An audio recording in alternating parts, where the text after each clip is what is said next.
Hey everybody, welcome to Ellis Mowers. I appreciate y'all watching the channel as always. Hopefully today we're going to fix my grandpa's riding lawnmower. We're going to do that on site, but I wanted to show you what we're going to use to fix it. I think I've been naming these guys wrong. I've been partnering with them for a year now. I think they're Hipa instead of Hipa, sorry.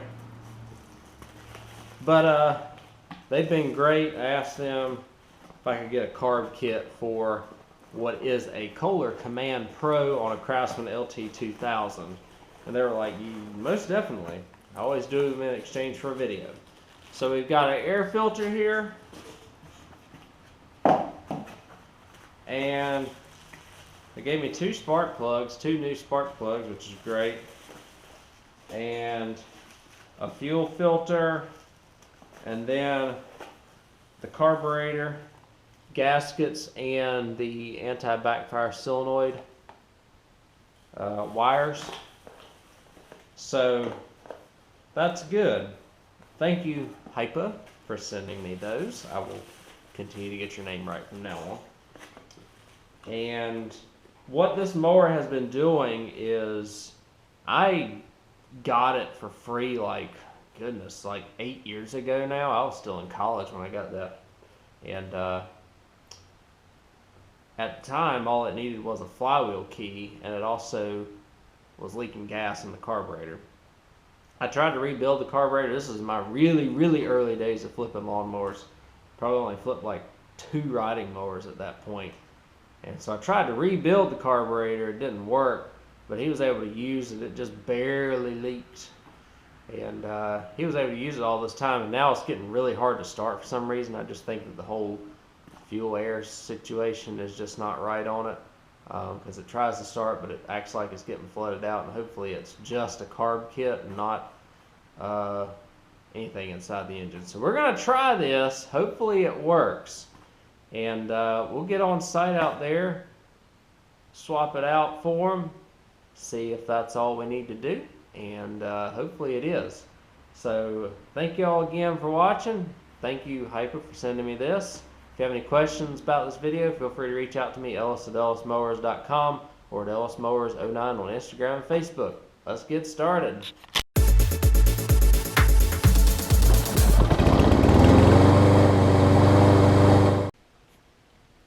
Alright guys, we'll go ahead and get started here. We've got the air filter to take off.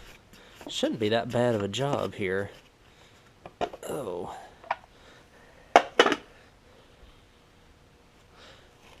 It's an okay shape. We'll go ahead and put the new one on it while we've got it.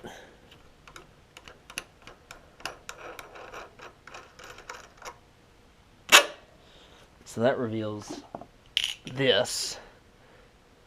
And you can, spray carb spray and stuff into it. But now, what you got to do is take off the little plug for the anti-backfire solenoid.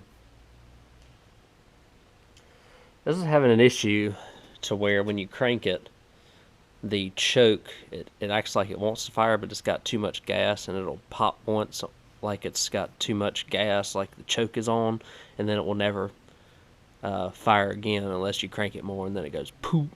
So I'm hoping it's not a valve issue and that it's this. So let me grab a 10mm here.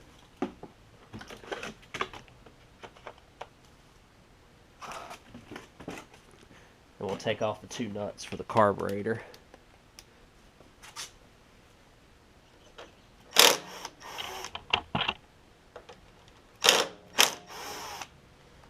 For the air filter. So we're going to take this off. You have to remove the breather pipe here. It just ain't been removed in a while, so it's going to be a little bit difficult.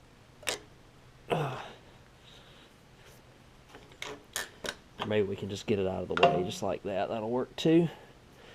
So now that exposes the carburetor, and you're able to just pull this thing right off. After that, should be able to anyways. It's just been on there a while. Like I said, it's been about 7 or 8 years since I've even had to work on this thing, so it's actually doing pretty good for what it is. You can just slide it right off the top here, and then you just got to get the linkages right.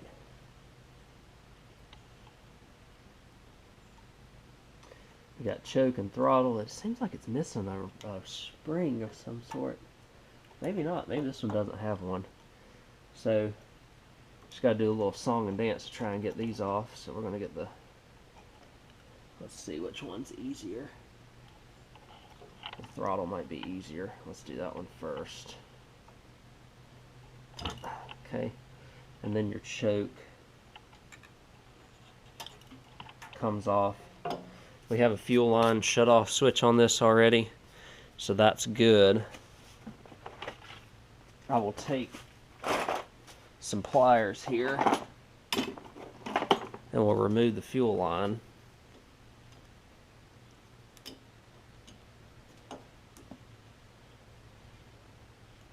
And just kind of get a good grip on it.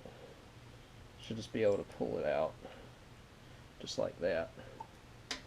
So just want to make sure gas is going through the fuel filter and stuff. So we've got plenty of gas, so that's good. So your next order of business, what have we got to do next? Is this a plug-in or is this just, looks like it's tied to it, so I do need an 8mm. Is that an 8? Yes. We'll take that off.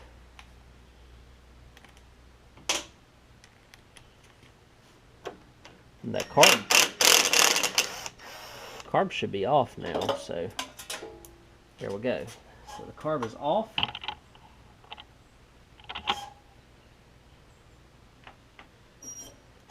Now it's just a matter of putting the new one on. Hoping that this works. Like I said, it's been a little while since I've done this. And that carb is actually empty, so kind of makes me wonder if the needle and seat went out in it or something and just froze up. But we got the new Hipa kit here. Hipa kit, sorry guys. I'll get their name right one day here. And like I said, we got spark plugs and all that good stuff. I don't think we need that because I just changed that out. Fuel filter, he just changed out the fuel filter too, so nothing crazy. We've got some new gaskets, but we only need to put them on the outside, I believe.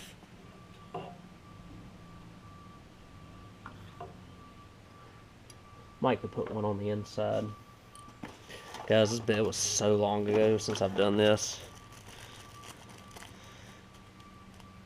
And a lot of times I don't really have to even change the carbs out on these.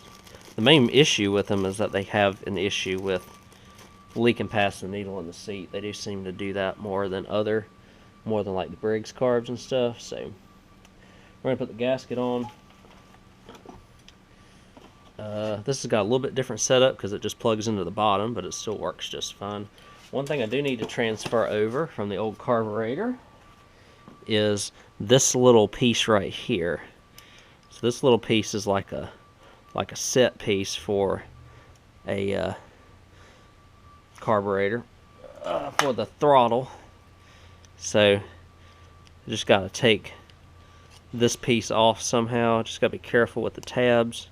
You want to get the tabs from the inside. Let me get my needle nose pliers.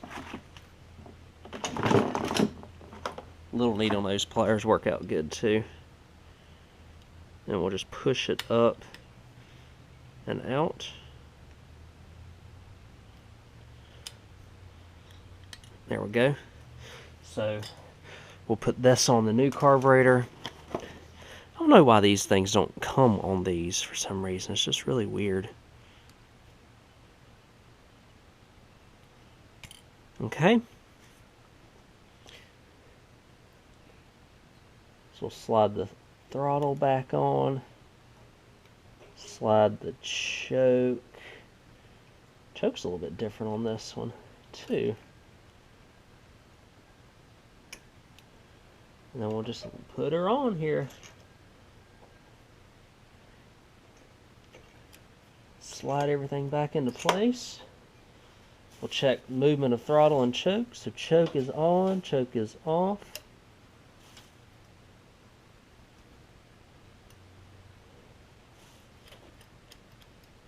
Still got a little bit of play in the choke, so it makes me wonder if something's bound up back here somewhere.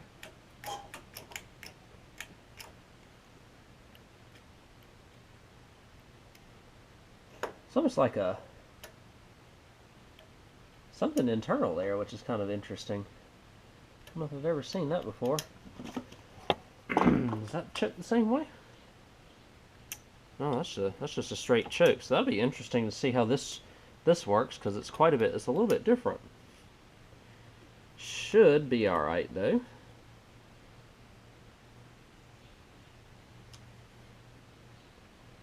Wonder if it's. I really don't know. Like I said, I've never really seen it like that before. So we've got the carb on, that gasket. This piece we're going to put on as well. And so we'll get to this choke setup here in just a sec, or the anti-backfire setup in just a second. We'll go ahead and put the carb on here. 2 10mm nuts go on.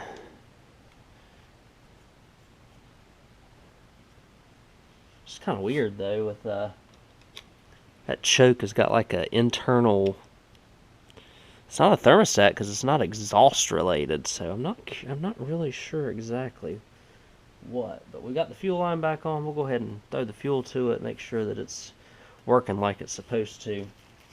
We will put on the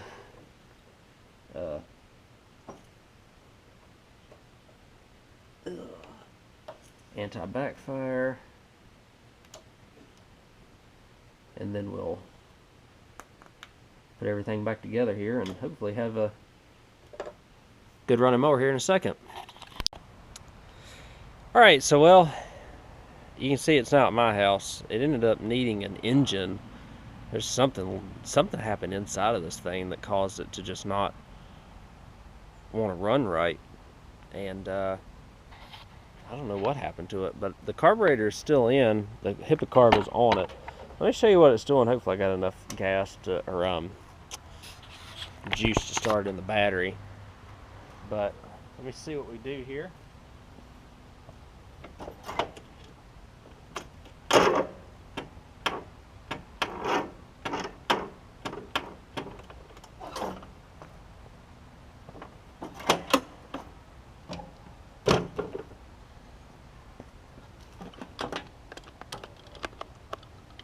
Battery's still a little low.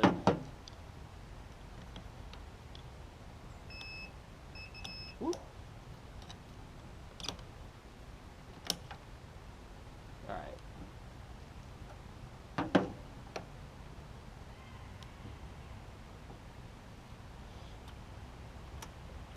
All right, so let's try this again.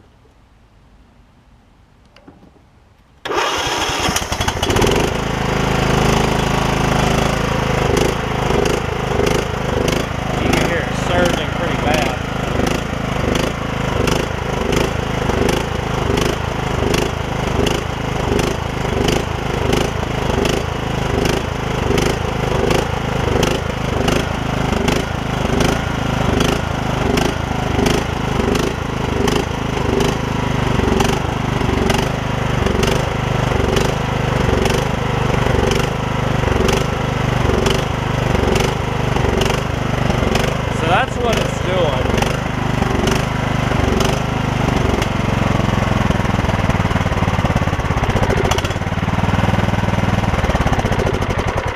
A lot of people might say, oh, bad aftermarket carburetor. Not always. I think the jet is drilled a little bit too small in the carburetor. Not the first time that's happened to me.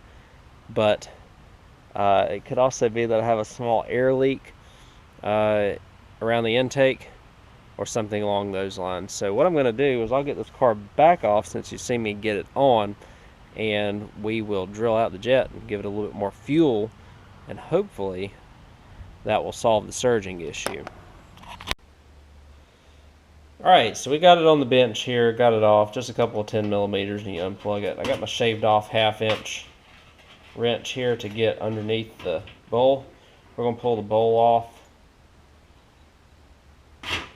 Well, like I said, all the solenoids and stuff are working like they're supposed to. Try to get my carb cleaning station a little bit cleaner than I have in times past. So what's happened here is I think the low speed jet has gone to where it's not drilled out very well. So that's where our problem lies, where it's surging like crazy. So we're going to pull that out. Looks like our main jet right there. Our main jet right in there. So what we're going to do is we're going to get some drill bits. Let's see, needle, low speed jet. Yeah, it looks like our main jet. It just needs more fuel, honestly. So main jet's right there. We're gonna get my drill bits, which are right behind me here. Just give me just a second. And so what we're gonna do is we're gonna see about what size it is. Usually they're like anywhere between like 0.8 and 0.1. So we're a little bit bigger than a 0.8. We're talking about I think these are thousands, 8,000ths drill bits. 0.95.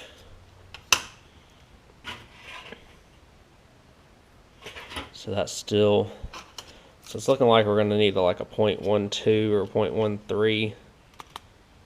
Let's see, or 1.0. So this is like 100th. So that's about the size that it currently is. Then a 1.2 here. Ooh, ooh. Couldn't lose it there. Stand by.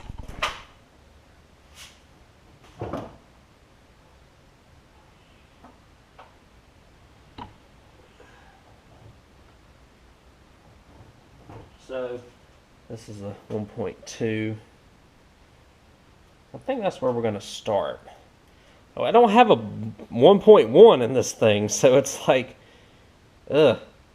This is actually what I just did on a club car or a Yamaha.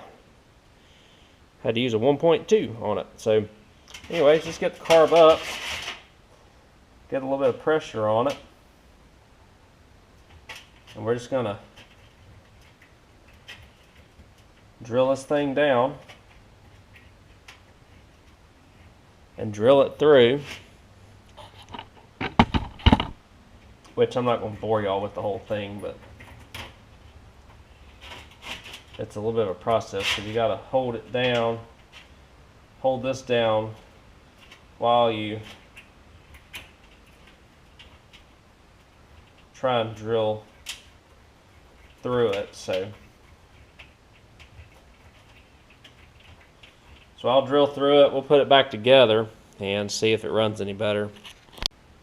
And one thing, if you're drilling out jets, go in the smallest increment possible because you don't want to go too far, because it's like a haircut that you cut too short, you know.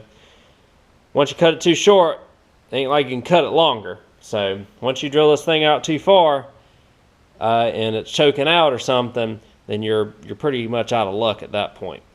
I think you can like solder stuff and whatnot and try and restart it, but too much process. So let's see if this will fix it.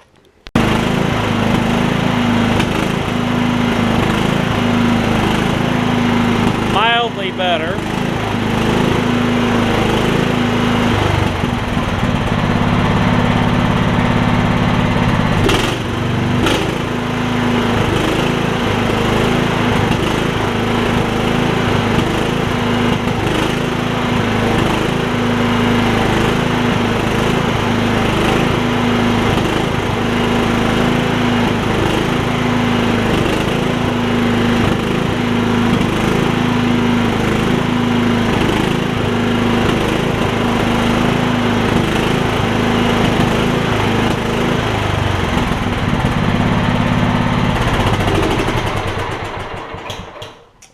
so that's mildly better. I showed y'all that I went to 12 on the first clip. I actually went up to 14 thousandths, and I probably could go to 15, but I'm not going to take my chances of going too far. Once you get a load on it, it'll run pretty good. Could run better. Also, there's a little pin. Can't really see it very well on the camera, but you got to bend that pin back so that the choke works properly on this thing too. So there it is. But I need to charge the battery up and all that good stuff. And we will wrap this video up here in just a second. Carb install is pretty easy. Everything that y'all didn't see is a bunch of stuff that didn't happen. Long story short, the engine that was on this, something happened to it on the inside. It was incredibly hard to turn over, and it wouldn't catch. It would just like try and hit once and like backfire, not backfire, but like not get over the hump, so to speak. Not a compression release issue, but like some sort of internal timing issue from what I could figure out. I have to look, but this is the Hipa carb, guys. Y'all know that I partner with Hipa. Obviously, this one out of the box is not suited for this particular mower or this particular engine very well. It may, like if you had a 12.5 Kohler Command or something along those lines that don't require as much fuel. Remember, we're talking about more like universal stuff here. So they try and do their best. They're not going to be perfect all the time. We made this one good. Like I said, I think I could probably go to 15 thousandths and be okay. I don't want to take my chances. I'd rather it run just a tiny bit lean when there's no load on it, so that I don't choke it out. So we'll leave it at this. This is my grandpa's mower. I think I've already told y'all. This mower, I know I've been hating on it the past couple days, but it's given him like 7 good years of service after I replaced the flywheel key on this. And I got this mower for free, so can't really complain. Don't really know exactly what happened to that other engine. Honestly, don't really care at this point because I've been working my butt off all day on this. But at the end of the day, we have a running, driving, cutting mower. Could run just a tiny bit better. So Hipa, maybe drill your jets out a little bit more for these mainstream Kohler Commands. Other than that, it works fine. You get what you pay for. I could get an OEM carb. Those have issues with leaking through the needle in the seat, so it's like kind of pick your poison there. So thank you, Hipa, for sending the carb. Sorry it didn't work out 100% like they usually do, but it did get the mower running good. This engine in particular probably hasn't been running goodness knows how many years, and this is running smooth as butter. Apart from that tiny surge, hasn't even smoked or anything. The oil's even clean on it. So thank y'all again for watching. Sorry I didn't film a lot of this. It was a lot of just plugging and chugging. I'm trying to get this thing back to him, just so he can roll on with it and do what he needs to do. Again, thank you, Hipa. Thank you for the partnership, and I appreciate y'all watching. As always, again, if you have any questions, feel free to reach out to me, Ellis at ellismowers.com or at ellismowers09 on Instagram and Facebook. Catch you on the next one. See you then.